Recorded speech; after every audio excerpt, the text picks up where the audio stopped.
The chill of the royal chambers did little to ease King Charles's wise anxiety. Every step he took was painful slow. Every movement is carefully calculated. Iron bars, painstakingly sewn into the mucosa of their royal caps, clinging softly with their tentative hallway, a constant reminder of his fragile existence. He really thought he was made of glass, a magnificent, albeit delicate tub that could crush 1,000 pieces with a careless touch or a sudden movement. The courts moved with a hushed reverence, the voices of their soft, their movements, such as to avoid even the smallest vibration that can interfere with their crispy monarch. Often his mind would drive, the weight of his crown forgot in the middle of the shimmering delusions. A hushed whisper from a chamberlain, a mild reminder of his royal duties, would withdraw him, immediately, to the reality he so desperately tried to avoid. This weird disorder, a distinctive medieval malaise, was known as learned melancholy. A curious by-product, it worked, too much thought in a time that may favor less introspection. The lavish chambers of the Russian palace were often filled with the peculiar sounds from clicking on toy soldiers and tall, doll-like voices. Emperor Peter III, a man who kept Russia's huge in his grip, found his greatest joy in the state's affairs, but an elaborate play of make-faith. His long-term wife, the formidable Catherine, would often stand by, a forced smile on his face, while her husband insisted on nightly play sessions that stretched into the early hours. Imagine the future Catherine the Great, forced to perform a no for a miniature cavalry charging, and her eyes betrayed a deep fatigue. His obsession extends beyond dolls. He loved all things Prussian, gave his uniforms, spoke German, and even held a full military court struggle for a rat who had dared to gnaw on his beloved toy soldiers. The rodent, originally condemned, was eventually pardoned for his Prussian discipline in gnawing, a bizarre view of the emperor's unthinged mind. It was this chaotic blend of childhood and unrestrained power that probably sealed his fate, which led to his quite practical and perhaps strategically induced hemorrhoidal colic. King Farouk of Egypt had an insatiable hunger for unique assets, a desire that did not manifest itself in lavish purchases, but in the art of being pilfered. Despite his enormous wealth, several palaces, and a wardrobe with over 1,000 suits, he found his true joy over pickpocket. Winston Churchill, a man who was used to the weight of empires, once left a meeting with Farouk just to discover that his watch had disappeared, a testimony to the king's surprisingly talented thief. State dinners became a dangerous affair for guests, who would often leave missing wallets, jewelry, or even their prestigious medals, all victims of Pharaoh's royal pastime. His eccentricities extend beyond small theft. He was completely fixed on the color red. Hundreds of red cars adorned his collection, and he decided that no other Egyptian could have a vehicle of that color. Any red car that was discovered outside his ownership was quickly confiscated, or in a bold case involving a diplomat, the tires were shot out. Add this his notoriously large building, which requires tailor-made furniture and an insatiable appetite that saw him order whole menus, just to complain about hunger, and you have a monarch whose reign was as bizarre as it was extravagant. King Martin from Aragon, ironically known as Martin the Humane, ended his end in a way so absurd that it is on the theatrical. After just swallowing a whole goose by itself, a gluttonous feat that left his court in stunned silence, Hans Jester tried to lift the mood. The joke, a really imperceptible anecdote about a deer hanging at the tail from a tree to steal figs, lacked some noticeable punchline or comic wit. Still, for Martin, perhaps saturated into a state of increased receptivity, this simple mental image released an uncontrollable laugh. For 3 troublesome hours, the king roared with joy, and his face turned a dangerous shade of purple while fighting for breath. The laughter continued, escalated to him in a final, spasmodic gasp, overturned from the chair, dead. Jester, whose only purpose was to entertain, had unintentionally become an instrument for royal passing. One can only imagine the unpleasant silence that followed, the stunned unbelief of the court, and the pure difficulty of explaining such a bizarre mortality rate to the incoming monarch. A king, laid low by a joke about a fig-stealing deer, an inheritance etched in history's annals, not of conquest or diplomacy, but of a seizure of deadly, unmarked fun. Christian VII of Denmark, a monarch whose reign was a daily performance of irregular behavior, gained his place in history not through tyranny, but through pure, non-adulterated madness. His personal doctor meticulously documented his bizarre routines, including an alarming propensity for excessive self-gratification that required a personalized chair to prevent injury. State dinners, often tense diplomatic negotiation issues, were often interrupted by their sudden and not caused by the faces of unsuspecting foreign dignitaries. His own marriage was no exception, marking the cheerful occasion with an unexpected blow. In the evening, the palace turned into its playground, Christian furios in their halls, indiscriminately crushing furniture and works of art or jumping over dining tables during formal banquets. Perhaps his most disconcerting decree involved his beloved dog, declared a government minister, whose woofs during the cabinet meetings were, to the king, insightful contributions to state policy. The ambassadors, coming to serious discussions of treaties, were unexpectedly challenged to leapfrog games in the throne room, letting them reflect on the delicate art of allowing a crazy king to win without seeming to condescend.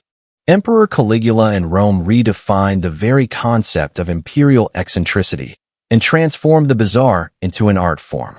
His love for his horse, Incitatus, exceeded just pet ownership and evolved into a sensational political ambition. Incitatus lived in a marble stall, ate from an ivory crib, and wore a jetrated collar and imperial purple blankets, a color prohibited for ordinary Romans during the death penalty. Still, the horse's luxurious lifestyle was just a prelude to Caligula's biggest absurdity. Incitatus was a regular guest on state dinners, sitting at the table, sipping wine from golden jade, and drifting long, one-sided philosophical and political discussions with their emperor. Caligula's ultimate ambition, to appoint Incitatus as a Roman consul, a position corresponding to a modern prime minister, is still one of history's most daring power games.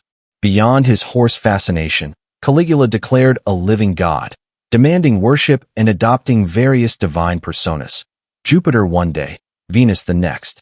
He forced public comparisons between himself and actual deities, and the correct answer was always his own divinity. His notorious floating bridge over the Gulf of Naples, a structure of 3 kilometers exclusively to allow him to dramatically ride his horse across the water, was a defiant gesture against a sedative prophecy, a testimony of his uncontrolled ego and theater madness. King Ludwig II of Bavaria, lovingly known as Swan King or Mad King Ludwig, had an obsession so deep that it competed with the largest Disney whacks. His world was not only inspired by medieval adventures and Wagneric operas, he lived in them. Neuschwanstein Castle, the very inspiration of the Cinderella's iconic fortress, was just a manifestation of his elaborate imagination. He dressed full medieval costumes, demanding that his confused servants follow and transform his rite into a vibrant, breathable game. An artificial cave, complete with a thunderous waterfall and essential colored lights, became his personal shrine where he would float in a shell-shaped boat and embody Lohengrin, the mythical Swan Knight. Although the summer he slides through his carefully constructed ice caves on ornate sleds, the wheel instead of running, draped in the finery of Louis XIV. His chose nocturnal existence, slept throughout the day and alive at night, forced the entire path to adapt, creating a bizarre night bureaucracy where the morning driving started at midnight and dinner was served at dawn. His bizarre whim even led to the extraction of a servant's teeth, simply because the clicking of his false teeth disturbed the king's precious adventure mood. Perhaps his most peculiar habit involved his imaginary dinner parties, where places were carefully set on long, dead royals such as Louis XIV and Marie Antoinette. Ludwig wanted to get involved in full, animated conversations with his empty chairs, shake their health, and seek his opinions on contemporary politics, while his servants dutifully filled with refilled non-existent glasses and cleared pristine plates, and maintained a straight face through the deep absurdity. Ibrahim from the Ottoman Empire, forever known as Ibrahim the Mad, rose to power after 2 decades of luxurious prison, a barrier that apparently broke his reason. After becoming a sultan, his grip on reality can fringe, leading to catastrophic and bizarre obsessions. His first fixation was fur, but not just for decoration. Walls, floors, ceilings. Each surface in his palace were draped in luxurious pelt. Even in the buzzing Istanbul summer, he would swv in heavy sable fur, his beard his perfumed with amber, his jeweler-rusted caps so heavily that he could barely walk. However, this became pale in relation to his consuming passion for big women. Ibrahim's definition of great borders on the impossible. He sent agents over the empire to find the coolest woman, and eventually discovered an Armenian woman named Sugar Cube, weighing a staggering 330 pounds. His joy was so enormous that he lifted her to Damascus general manager and showered her with a lavish pension. But his madness took a really horrible turn when paranoia consumed him.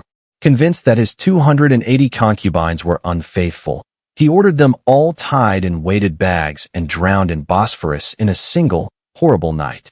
The screams, a cool symphony of despair, repeated over the strait. Only one concubine, by some miracle, managed to loosen the bag and swim to land, saved by French sailors.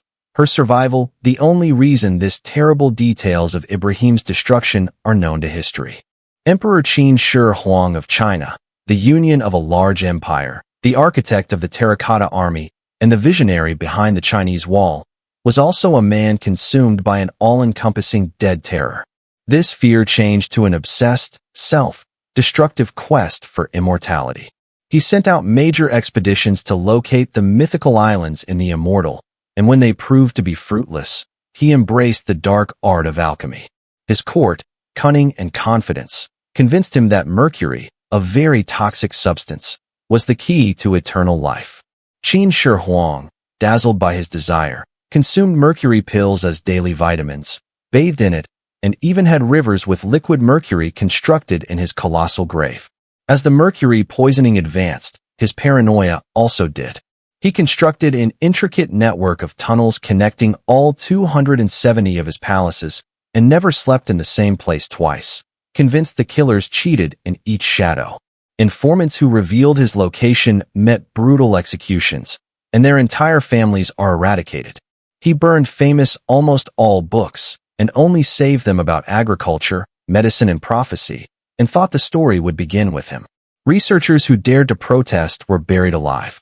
When he finally gave in to mercury poisoning in 49 years, his officials, terrified of the subsequent chaos, hid his death for 2 months and ferried the degrading body in a carriage along with wagons with rotting fish to mask the stench.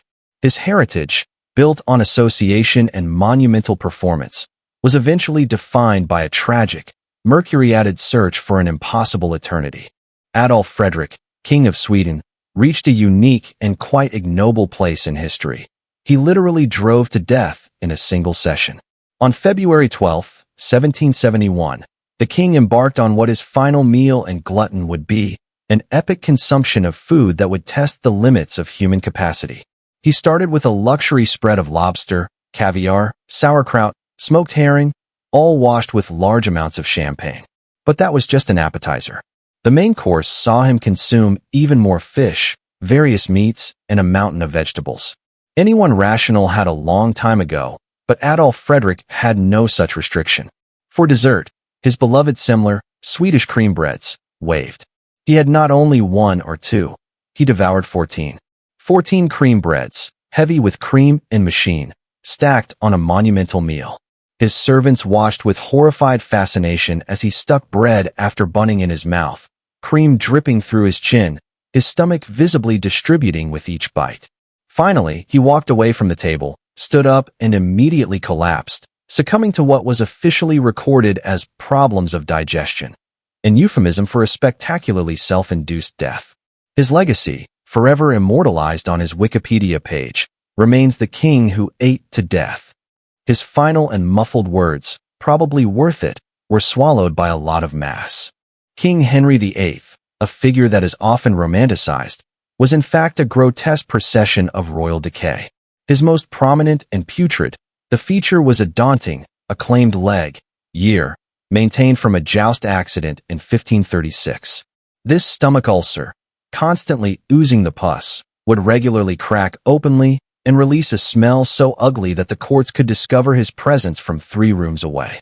The stench was a gruesome blend of rotting meat and outdated urine, a constant attack on the senses of anyone approaching him. On a daily basis, his doctors dropped pints and stuffed the open wound with ground beads and gold flakes, a real bizarre and inefficient medieval treatment.